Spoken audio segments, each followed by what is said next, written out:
This week, Capcom and Dot team up for an exciting new game. The next Metal Gear game has a release date. The Silent Hill collection finally gets patched, sort of. A 2-year-old downloadable game gets DLC that you might want to check out. The DayZ mod is getting its own title, and Little Big Planet karting has a release date. I'm Handsome Tom, and here's the Game Heroes Weekly News. Capcom announced to be teaming up with developer Dot to work on a new IP called Remember Me. The game is set in the year 2084 Neo Paris. In this future, memories are bought and sold. It stars a character named Nyland who has the job of stealing and changing people's memories for a company called Memory Eyes. At some point, Nyland has her memory and identity erased and sets out to recover it.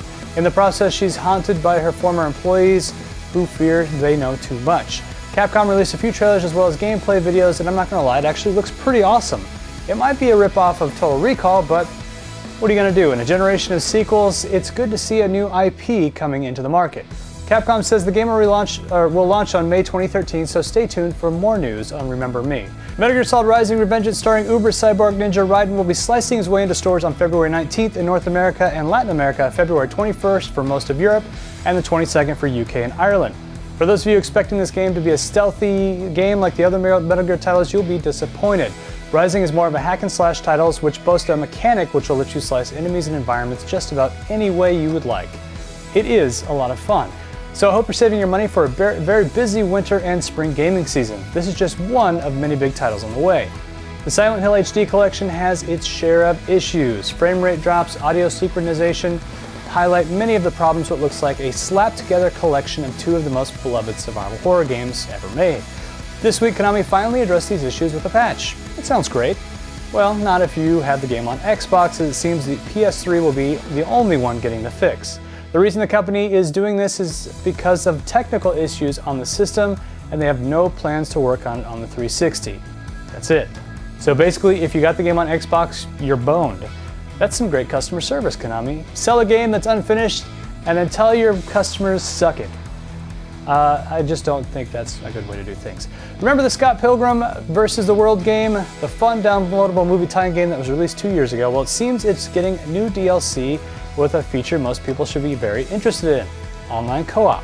Yes, a feature which should have been in the initial release of the game, which was included in a new DLC pack which features a new character, Wallace Wells. The DLC will set you back $5 on PSN or 400 Microsoft points on the 360. It's great to see the fun brawler get more support and finally online co-op, but I'm not sure how I feel about them charging for a feature which should have been included in the game from the start.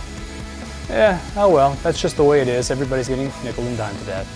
The Arma 2 zombie survival mod DayZ is mega popular. It's so popular, in fact, that people who buy Arma 2 are now just doing it to play the mod. Just look at the millions of players using it to play DayZ. It's pretty incredible. Due to its popularity, it looks like DayZ will be getting its own standalone release. The mod's head developer Dean Hall will be leading the project. Arma developer Bohemia Interactive will be publishing the game.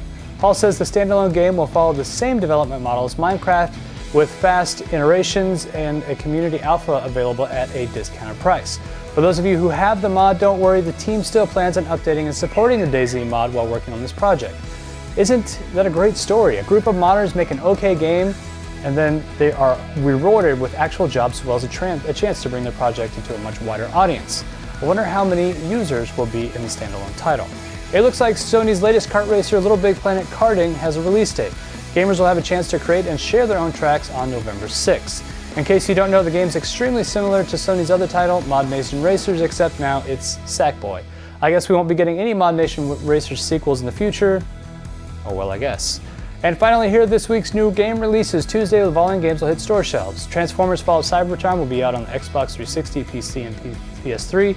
Sniper Ghost Warrior 2 will be out on 360, PC, and Friday, we see Dark Souls Prepare to Die Edition finally arrive on the PC. For more kick-ass content, please make sure to check out thegameheroes.com. I'm Handsome Tom. We'll see you guys again next week.